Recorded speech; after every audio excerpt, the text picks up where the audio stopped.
नमस्कार मित्रों, गुरुकुल के इस व्याख्यान माला में आप सब लोगों का स्वागत है। मैं doctor Pankaj Kumar Mishra, associate professor Saint Stephen's College, आप लोगों के सामने संस्कृत भाषा विज्ञान को लेकर के उपस्थित हूं। और जैसा हम लोग मित्रों जानते हैं कि हम लोग ध्वनि परिवर्तन को अभी आगे बढ़ा रहे हैं, ध्वनि परिवर्तन का उल्लेख कर रहे हैं। और इस ध्वनि परिवर्तन के उल्लेख में हम लोगों ने ग्रिम्स नियम को इंट्रोड्यूस किया है और अभी उसके विषय में विशिष्ट क्या वो नियम है उसको नहीं जाना है। लेकिन जो चर्चा आ रही है कि चर्चा यही है कि जो मूल भारोपीय भाषा है, उस मूल भारोपीय भाषा की ध्वनियों में जो परिवर्तन हुए, उस परिवर्तन को रिकॉग्नाइज किया ग्रिम ने। ग्रिम से पहले भी प्रोफेसर ईरे हुए, उनसे भी पहले रास्मस रॉस्क हुए, जिन्होंने इस ओर हमारा इशारा किया था।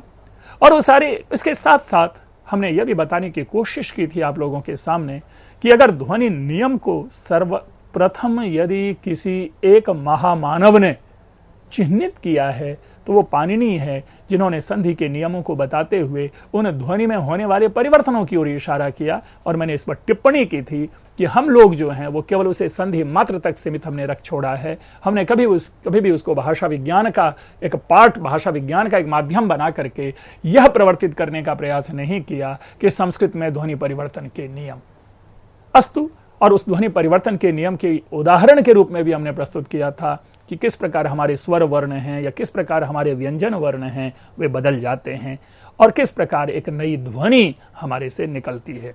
लेकिन उससे पहले हमें यह जानना चाहिए कि ध्वनि होता क्या है, तो वो इन सब चीजों की चर्चा हमने पहले कर रखी है। अब हम डायरेक्ट आते हैं जो ग्रिम लॉ से रिलेटेड जो बातें चल रही थी। जैसा कि हमने कहा था कि ग्रिम लॉ जो है उसको नाम सर्वप्रथम मैक्स मुलर ने यह नामकरण किया था। लेकिन कई ऐसे भी भाषा वैज्ञानिक है जिस भाषा वैज्ञानिक ने यह बताने की कोशिश की है कि नहीं, ग्रिम्स लॉ यह नाम उचित नहीं है, क्योंकि ग्रिम से पहले रास्क हो चुके हैं और रास्क ने ही सर्वप्रथम इसकी ओर हमारा ध्यान आकृष्ट किया था। इसलिए यह नाम जो है वो रास्क के नाम से जाना चाहिए। और यह ऑटो जेस्पर्सन हुए हैं, जिसकी चर्चा हमने पहले भी भाषा विज्ञान के प्रारंभिक समय में ऑटो जेस्पर्सन की चर्चा की थी, जिसने ऑटो जेस्पर्सन ने यह कहा था कि उन्होंने एक तरह से डिट्टो किया था भर्तृहरि के नियम को कि भाषा जो होती है वो दो जो समान बुद्धि वाले लोगों के बीच में जो वर्णित जो कम्युनिकेशन जो किया जाता है वही मूलतः भाषा होती है। वो भर्तृहरि का वो संवाद था और जिसका समर्थन ऑटो जेस्पर्सन ने किया है। ऑटो जेस्पर्सन ने कहा कि नहीं, ध्वनि के इस नियम को रास्क लॉ कहा जाना चाहिए, रास्क के नियम कहे जाने चाहिए। इंग्लिश में बड़ी अच्छी उन्होंने वो बातें कही कि if any one man is to give his name to this law, if any one man is to give his name to this law, a better name would be a Rask's law. Clear उनका है, उसमें उन्होंने कहीं भी ऐसा नहीं कहा है, ना तो विरोध किया है ना ही समर्थन किया है, लेकिन उन्होंने एक प्रस्ताव किया कि इसको रास्क नाम दिया जाना चाहिए। अब आते हैं कि जो ग्रिम है, ग्रिम के जो नियम है, उस नियम के जो बुलेट्स हैं, जो मूल बिंदु हैं, उन मूल बिंदु को समझने की कोशिश करते हैं। ग्रिम ने अपने नियम के अंतर्गत दो स्तरों पर परिवर्तन को दर्शाया। उसी में से एक परिवर्तन को प्रथम वर्ण परिवर्तन कहते हैं और दूसरे को द्वितीय वर्ण परिवर्तन उन्होंने नाम दिया है। उन्होंने क्या, बल्कि ये दो फेजेस में उन्होंने अपने दो शोध में उन्होंने अलग अलग ढंग से, क्योंकि एक का पूरा जो है वो भारोपीय भाषा से संबंध रखता है और दूसरा जो है वो चूंकि जर्मन और अंग्रेजी के मध्य है, तो इसलिए ये इनके दो नियम बने और उन दोनों नियम को प्रथम और द्वितीय परिवर्तन नाम दिया गया। जो प्रथम परिवर्तन है, उस प्रथम परिवर्तन को उन्होंने ईसवी पूर्व तृतीय एवं छठी शताब्दी में रखने की कोशिश की है। मित्रों, जरा इसको भी समझना है, इस पर भी टिप्पणी जरूरी है, क्योंकि जब हम ईसवी पूर्व तृतीय एवं छठी शताब्दी के मध्य की बात करते हैं तो क्षमा करेंगे कि यह परिवर्तन भारतीय महाद्वीप के परिवर्तन की ओर इशारा नहीं है। क्योंकि मैंने बार बार कहा है कि हमारे यहाँ जो भाषा है उन भाषाओं में ध्वनि परिवर्तन प्रायशः नहीं देखे जाते, अगर भाषाई तौर की बात करें, क्योंकि हमारे यहाँ संस्कृत, हमारे यहाँ प्राकृत और हमारे यहाँ पाली, यह 3 मूल भाषा थी। और इन तीनों भाषा की प्रकृति में आप जाकर के देखेंगे कि जो लिखित रूप में है उसमें परिवर्तन की संभावनाएं कम रहती है। नहीं तो हम आप सभी जानते हैं कि कई सारे ऐसे शब्द हैं कि अलग अलग जगहों पर अलग अलग इंग्लिश के शब्दों के उच्चारण होते हैं। आइए, तो ये ईस्वी पूर्व 3वीं एवं 6ठी शताब्दी अगर भारतवर्ष की दृष्टि से देखें तो 3वीं का मतलब होता है अशोक का काल और 6ठी का मतलब होता है later part of Gupta period, बल्कि कह सकते हैं at the time of Kumar Gupta. ये अवधि भारतीय दृष्टि से बनती है कि अशोक से लेकर के कुमार गुप्त के काल तक में ये इशारा करते हैं ध्वनि परिवर्तन की ओर। हमारे साहित्य में, हमारे किसी भी ऐसे तत्व में इस ध्वनि परिवर्तन की ओर संभावना प्रकट नहीं हुई है। लेकिन जब ग्रिम इस चीज की चर्चा करता है तो इसका यह मतलब हुआ कि चाहे वो इंग्लैंड, चाहे वो यूरोपियन कंट्रीज हों या कोई अन्य भारत से बाहर के जो देश होते होंगे, वहां जो हमारी जो संस्कृत या जो मूल भारतीय भाषा के जो शब्द हैं उनके ध्वनियों में वो शिफ्टिंग होनी शुरू हुई होगी। इसीलिए उन्होंने उसको टाइम के रूप में 3rd सेंचुरी BC से 6th सेंचुरी AD रखा है। नाम इसका दिया फर्स्ट साउंड शिफ्टिंग। उसके बाद द्वितीय परिवर्तन की ओर व्याख्या आती है और उसके बाद इन्होंने उनको कहा कि यह जो द्वितीय परिवर्तन है यह 7वीं शताब्दी के आसपास है, यानी just after 6th century. That means अगर आप मैथमेटिकली देखें तब तो वो 1 साल बाद भी शुरू हो जाता है 7वीं शताब्दी, but not like that. It should be approximately 50 years to 100 years हम लेंगे ड्यूरेशन, जिसमें कि ये इशारा करते हैं ग्रिम ध्वनि परिवर्तन का। और यह द्वितीय परिवर्तन जो है इसको उन्होंने नाम दिया सेकेंड साउंड शिफ्टिंग, द्वितीय ध्वनि परिवर्तन। अब आते हैं कि वो कहते हैं कि इसके जो ग्रिम का जो सार है कि मूल भारोपीय की अधिकतर स्वर ध्वनियां, मैंने जिसकी ओर इशारा किया था अ ई उ, यही 3 जो है हमारे मूल स्वर है, क्योंकि अन्य जो भी स्वर हैं वो इन्हीं स्वरों के मेल से बने हैं। तो अ ई उ और रील री, जो मैंने अक कहा था पाणिनि के प्रत्याहार के आधार पर, जो अक है प्रत्याहार, तो अ ई उ रील री इन संस्कृत ये जो है ये स्वर ध्वनियां हैं। अर्थात ये जो स्वर ध्वनियां हैं ग्रीक एवं लैटिन में तथा व्यंजन ध्वनियां संस्कृत में सुरक्षित रही। यह भी एक अपने आप में अनूठी बात है कि मूल भारोपीय भाषा की मूल स्वर ध्वनियां कौन सी रही होंगी, लेकिन इन्होंने अपने नियम के अंतर्गत यह समझाने का प्रयास किया कि बिकॉज ऑफ दैट माइग्रेशन और बिकॉज ऑफ दैट शिफ्टिंग स्वर ध्वनियां तो ग्रीक और लैटिन में सुरक्षित रही, लेकिन व्यंजन ध्वनियां संस्कृत में सुरक्षित रही। यह भी एक विमर्श का विषय है, यह भी शोध का विषय है। क्या हमारे संस्कृत में जो हम संस्कृत भाषा बोल रहे हैं, क्या उन संस्कृत भाषा में जो स्वर ध्वनियां हैं वो विकृत रूप में आई, या वो स्वर ध्वनियां बदल गई, या वो स्वर ध्वनियां सुरक्षित नहीं है? भाषा वैज्ञानिकों के लिए यह एक चुनौती है, यह एक समाह्वान है। ठीक इसी प्रकार क्या जो व्यंजन ध्वनियां संस्कृत में हैं वो व्यंजन ध्वनियां कुछ पहले भिन्न थी जो दूसरी भाषा में जाने के बाद बदल गई? यह एक बहुत बड़ा बिंदु है जिस पर कि पुनः शोध की आवश्यकता है। लेकिन हम चूंकि ग्रीम के नियम के बुलेट्स की बात कर रहे हैं, प्रमुख बिंदु की बात कर रहे हैं, तो उन्होंने जो कहा हमें पहले उसको लेकर के चलना चाहिए कि मूल भारोपीय की जो जितनी भी स्वर ध्वनियां थी उसमें से अधिकतर स्वर ध्वनियां ग्रीक और लैटिन में सुरक्षित रही, लेकिन व्यंजन ध्वनियां जो थी वो संस्कृत में सुरक्षित रही। अब इस ग्रिम्स लॉ के और एक फाइनल उसको देखने की कोशिश करते हैं कि ग्रिम नियम के अनुसार प्रथम वर्ण परिवर्तन जो कि वस्तुतः महत्वपूर्ण है, दूसरे शब्दों में क्यों महत्वपूर्ण है, क्योंकि यह विद इन बात नहीं कर रहा, यह बात कर रहा है कंपैरेटिव, अन्य भाषाओं के साथ यह तुलना की बात कर रहा है, तो वस्तुतः महत्वपूर्ण है। और प्रागैतिहासिक काल में तब हुआ होगा जबकि इन भाषाओं का मूल भारोपीय से पृथक पृथक विकास प्रारंभ हुआ होगा।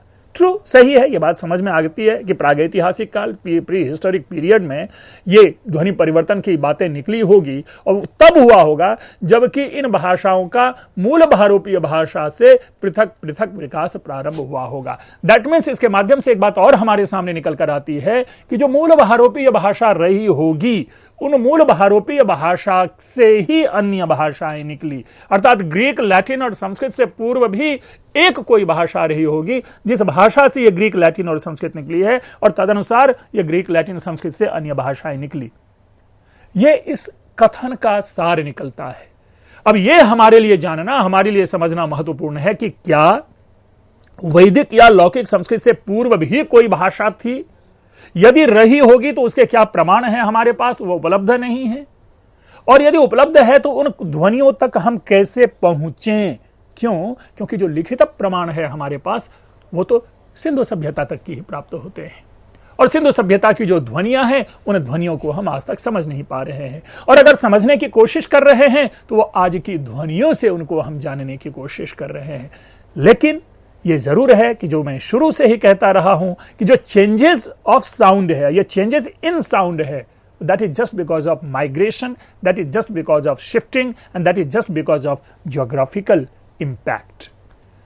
अब इस ध्वनि, इसके अनुसार ये जो पृथक पृथक जब विकास प्रारंभ हुआ तो इसके अनुसार यह माना गया कि मूल भारोपीय की 9 व्यंजन ध्वनियां। अब आइए, ये जो 9 व्यंजन ध्वनियां हैं, घ ध भ जिसे हम घोष महाप्राण कहते हैं, ग द ब जिसे हम घोष अल्प प्राण कहते हैं, तथा क त प जिसे हम अघोष अल्प प्राण कहते हैं, संस्कृत, ग्रीक, लैटिन आदि में तो उसी रूप में चलती रही, किंतु ट्यूटानिक जर्मन वर्ग की भाषाओं में परिवर्तित हो गई। अर्थात जो जर्मन वर्ग की जो भाषा थी उनमें ये ध्वनियां आकर के बदल गई। अब आई बात जो मैंने शुरू से ही कहा है कि ग्रिम के नियम सार्वभौमिक नियम नहीं है, ये 2 भाषाओं या 3-4 भाषाओं के मध्य की तुलना पे है। इनका फोकस देखिए, ये जर्मन वर्ग में जो होने वाले परिवर्तन है उन परिवर्तनों के आधार पर ही इन्होंने ये ध्वनि नियम का प्रवर्तन किया, जिसका आवश्यक नहीं कि पूरी तरह से उसका प्रभाव संस्कृत की भाषाओं की व्याख्या के ऊपर पड़े ही।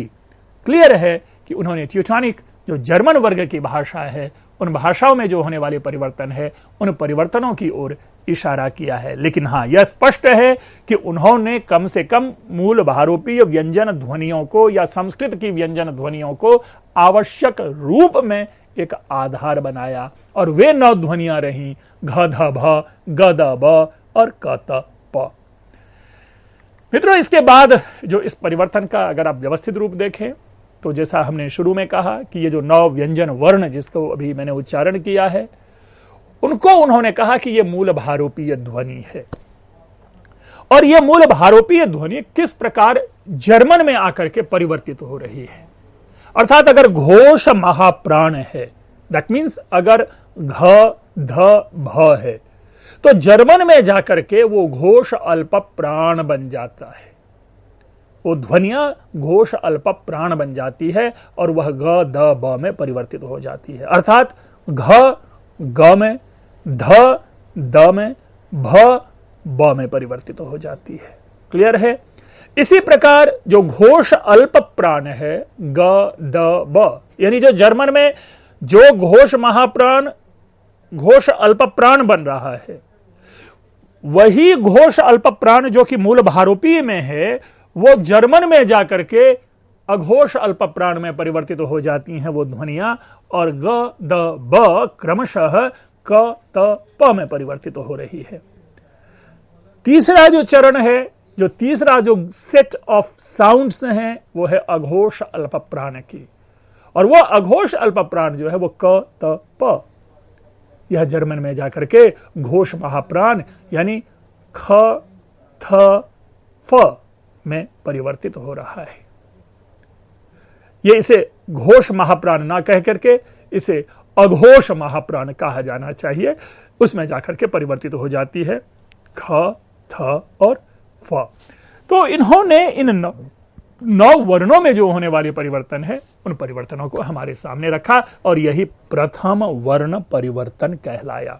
मित्रों, अब जरा ये जो ट्रायंगल है, ये जो त्रिभुज है, आप इनको एरो डाल दीजिए। हालांकि थोड़ी सी एरो उस पे है लेकिन कलर के कारण आप लोगों को प्रॉपरली नहीं दिख रहा होगा, मुझे दिख रहा है कम से कम। उसमें देखेंगे कि जो भी साइड्स ऑफ ट्रायंगल हैं, उस साइड्स ऑफ ट्रायंगल में एक एरो इशारा कर रहा होगा। जैसे अगर हम बेस से लेते हैं तो बेस में जो है वो लेफ्ट साइड एरो है, फिर बेस के ऊपर जो लेफ्ट की ओर जो मुड़ रहा है जो एंगल, उसमें देखेंगे कि अपर साइड में एरो होगा और फिर वहां से डाउनवर्ड एरो है। अब इसको कहीं से आप उलट पुलट दीजिए, आपको बातें वही की वही निकल कर आएगी, इसलिए इसको समझना आसान है। यानी अगर आप पाएंगे कि राइट हैंड साइड अगर आप ऊपर को ए बी सी करें तो ए सी जो बी है, ए सी बी की ओर जो जाने वाले जो एरो है, आप पाएंगे कि जो कॉर्नर ए सी बी यानी सी का जो कोना है, वहां जो ख थ फ है, वो ख थ फ ग द में परिवर्तित हो रहा है, ग द ब जो है वो क त प में परिवर्तित हो रहे हैं, क त प जो है वो ख थ प में परिवर्तित हो रहे हैं, और इसका एंड नहीं है, मतलब ये कहीं से आप ले लें ये परिवर्तित रूप होगा। और वही बातें अभी हमने जो पीछे जो व्याख्या अभी की है कि क त प किस प्रकार ख थ फ में, अर्थात जो अघोष अल्प प्राण है वो किस प्रकार अघोष महाप्राण में परिवर्तित हो रहे हैं, जो अघोष महाप्राण है वो किस प्रकार घोष अल्प प्राण में परिवर्तित हो रहे हैं। तो ये एक इस चार्ट के माध्यम से हम लोग समझते हैं। ये चार्ट केवल समझने के लिए है, इस चार्ट के अंतर्गत कोई नियम नहीं है, बल्कि उस नियम का जो प्रस्तुतिकरण है वह यह ट्रायंगल है, यह त्रिभुज है। इसको उदाहरण से देख लेते हैं कि कैसे क्या परिवर्तन हो रहे हैं। हंस, देखिए हंस, इसको पढ़िए पहले। जो हंस जिसे हम कह रहे हैं, इसमें आप समझिए कि घ वर्ण है। हंस जो है वो बेसिकली घ है। तो हंस क्या है? घ, गूज ग में आ रहा है, घन घ वर्ण आ रहा है, जाकर के गौज हो रहा है ट्यूटोनिक जर्मन में। विधवा ध वर्ण पे देखिए, हमें क्या है कि उन्हीं 9 वर्णों, उन्हीं 9 साउंड को पकड़ना है। ये व और व या आने वाले जो स या न है उसको नहीं पकड़ना है, हमें केवल क त प ग द ब और घ ध भ को पकड़ना है, और ख फ थ को। घन का घ देखा, विधवा का ध पकड़िए, विडो ध यानी गौथिक में विदुवो द हो रहा है, विदो द, घ जो है ध जो है वो द में परिवर्तित हो रहा है। बंध, बंधन वाला बंध, बैंड और बॉन्ड, ये दोनों देखिए ध जो है वो द में बदल रहा है।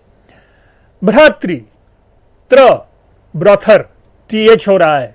ये अलग बात है कि प्रोनाउंसिएशन में वो लोग त जो है द ब्रदर हो रहा है, त का द हो रहा है। गो, ग का क हो रहा है, काव। तनु, त का थिन हो रहा है, तनु तन, तनु थिन, त का थ हो रहा है। मित्रों एक चीज और बताऊं कि यही चीज आप पाएंगे कि जो त है, जो तमिल लैंग्वेज है, वहां पर जाकर के थनु या धनु हो रहा है। टीएच वहां पर भी लिखा जाता है, जो त का जो स्पेलिंग है वहां पर ऑलवेज टीएच लिखा जाता है। तो इसलिए वहां पर भी ये साउंड है, तमिल में भी ये साउंड आप पाएंगे। मैंने केवल एक इशारा के लिए कहा है ताकि आगे रिसर्च में आप उन चीजों को ध्यान में ला सके।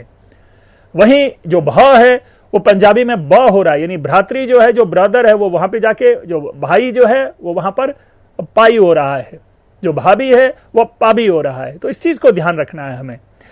फिर है त्रि, थ्री हो रहा है, त का थ बन रहा है। पितृ, जो त्र है वहां पर भी देखेंगे, जो प है पितृ का प, फ हो रहा है, फादर हो रहा है। तो वो उन्होंने कई सारे ऐसे शब्दों का संकलन किया और संकलन के हिसाब से इसकी गिनती, इनकी संख्या बढ़ती चली गई। पत्र है, फिदर, प का फ हो रहा है। पद, फूट, प का फ हो रहा है। युग, जिसको हम जुआ कहते हैं, योक, ग का क हो रहा है। दुहित्री, डॉटर, जो द है, जो वहां आप जाकर देखें वो बदल रहा है। भू, बी, भ का ब हो रहा है। भर, बियर, अगेन भ का ब हो रहा है। द्वौ, टू, तू, द का त हो रहा है। अद, ईट, अब देखिए द का वहां पर भी त हो रहा है, ईट, ईत आप लेंगे। पितृ, प, फादर, इस तरह से हो रहा है। मित्रों मूल विषय यह है कि इन्होंने कुछ संकलन किया, लेकिन यह आवश्यक नहीं कि ये सारे के सारे परिवर्तन सार्वभौमिक रूप में देखे जाएं, सार्वभौमिक रूप में पाए जाएं, क्योंकि पढ़ने के बाद स्वयं मन में संदेह उत्पन्न होता कि ये तो ऐसा नहीं हो रहा है। बट फॉर दैट हमें एज्यूम करना होता है कि उस भाषा में ये जो है ये ऐसे परिवर्तित हुआ है। मित्रों तो इसके बाद पुनः हम देखते हैं जो फाइंडिंग, जो शुरू से ही हमने चर्चा की है सार रूप में, हालांकि पहले से ही इसको स्पष्ट कर रखा है कि अगर फाइंडिंग्स ऑफ ग्रिम्स लॉ को आप देखने की कोशिश करें तो पीछे का ही ये एक बार पुनः ये रिपीटेशन है। घोष महाप्राण घ ध भ ग द ब में बदल रहा है। ये प्रथम वर्ण परिवर्तन है। अभी जिसकी हम चर्चा कर रहे हैं, जिसकी व्याख्या आपके सामने प्रस्तुत कर रहे हैं, ये प्रथम वर्ण परिवर्तन है। बट इसके बाद हम प्रारंभ करते हैं द्वितीय वर्ण परिवर्तन।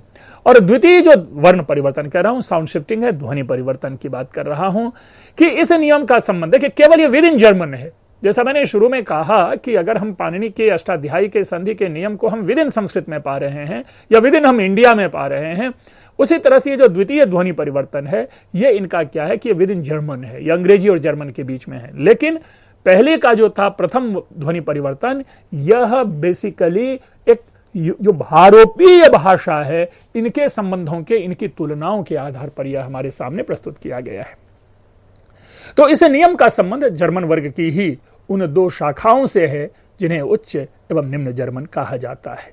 उच्च जर्मन का मतलब हुआ जो मॉडर्न जर्मन है, जो बोले जाते हैं, और निम्न जर्मन का मतलब है अंग्रेजी, इंग्लिश, जो आज का इंग्लिश रूप है। तो इसीलिए निम्न जर्मन यानी जर्मन में आप पाएंगे क्या कि जो क त प है वह ख ह ख यानी ह, अभी मैंने घन के हंस के संदर्भ में वहां पर हमने घ कहा था कि घ मानना चाहिए, थ स हो जाता है, फ प फ ऐसे हो रहा है। ग द ब जो है वो क त प में आ रहा है, ख थ फ वो ग द ब में आ रहा है, विद इन उसके भी। इस जर्मन के भी ऐसे उच्चारणों को हम देखें, ऐसे नियमों को हम देखें किस तरह से, किस रूप में हमारे सामने आ रहा है। आप पाएंगे कि उच्च जर्मन के जो वर्टिकल जो लाइन है उसमें रो में आप पाएंगे कि कॉलम में पाएंगे के टी पी। अगर हम संस्कृत की दृष्टि से देखें तो क त प हुआ।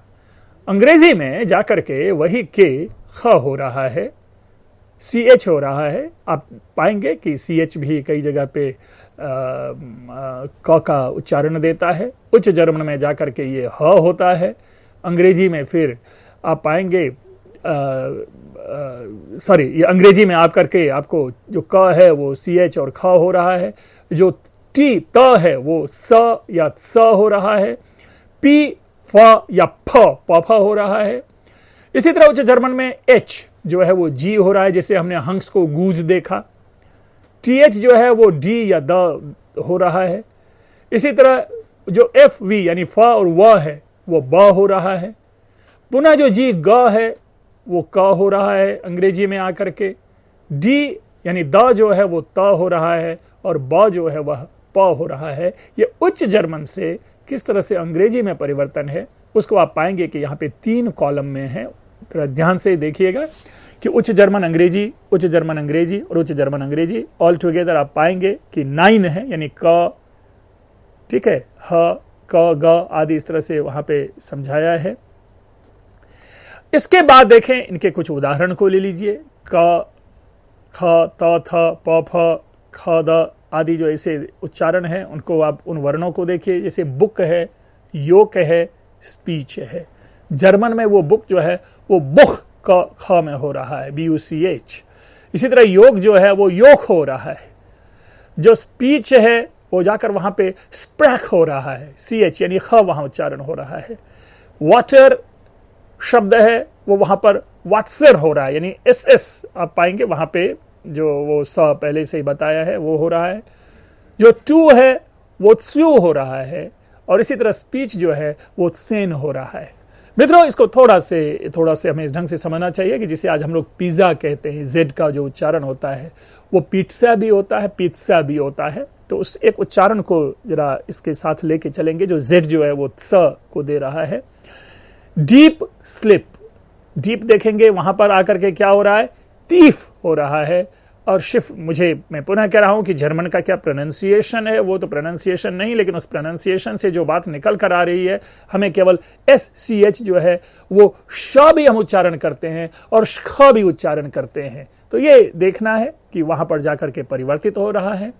3 नॉर्थ, ड्रे नॉर्दर्न, ब्रिज ब्रुक, वाइफ वीव, 3 ड्रेई, देखिए 3 जो है थ्रड द, 3 10 जेन, अप ऑफ, डबल डॉपल। ये जर्मन से आप अंग्रेजी में होने वाले परिवर्तन को देखें। ये रूप हमें यहां प्राप्त होता है। इस कॉलम को इनफैक्ट इस ढंग से हमें प्रेजेंट करना चाहिए कि जर्मन को पहले रखते और अंग्रेजी को सेकंड कॉलम बनाते, जर्मन को फर्स्ट कॉलम और इंग्लिश को सेकंड कॉलम। ये रूप स्वरूप हम पाते हैं जो द्वितीय वर्ण परिवर्तन के या द्वितीय ध्वनि परिवर्तन में उन्होंने दर्शाया है, बताया है। अब ये जो द्वितीय जो ध्वनि परिवर्तन है उसके कुछ अपवाद हैं, ग्रिम नियम के कुछ अपवाद हैं कि क त प से पूर्व यदि स हो, संयुक्त स, तो उसका उच्चारण जो होगा उसी तरह होगा, कोई परिवर्तन नहीं होगा। जबकि क त प के लिए ग द ब का निर्देश था, लेकिन यहां पर स्क स्त स्प है। त से पूर्व क या प संयुक्त होने पर क्त और pt बनता है, और ऐसे संयुक्त व्यंजन वाले स्थलों पर ध्वनि परिवर्तन नहीं होता। मित्रों, मैं समझता हूं कि यह ग्रीम के नियम हैं, और ग्रीम के नियम को समझने के बाद एक अच्छी तरह से हम ध्वनि परिवर्तन के नियम को जानेंगे। इसके बाद के जो नियम हैं बड़े लघु हैं, छोटे छोटे हैं, ग्रासमैन्स लॉ हैं, वर्नर्स लॉ हैं, उनको हम एक लेक्चर में, 2 लेक्चर में वो पूरा कंप्लीट होकर के फिर नए विषय की ओर जाएंगे। आप लोगों ने ध्यान से सुना, आप लोगों का बहुत बहुत धन्यवाद।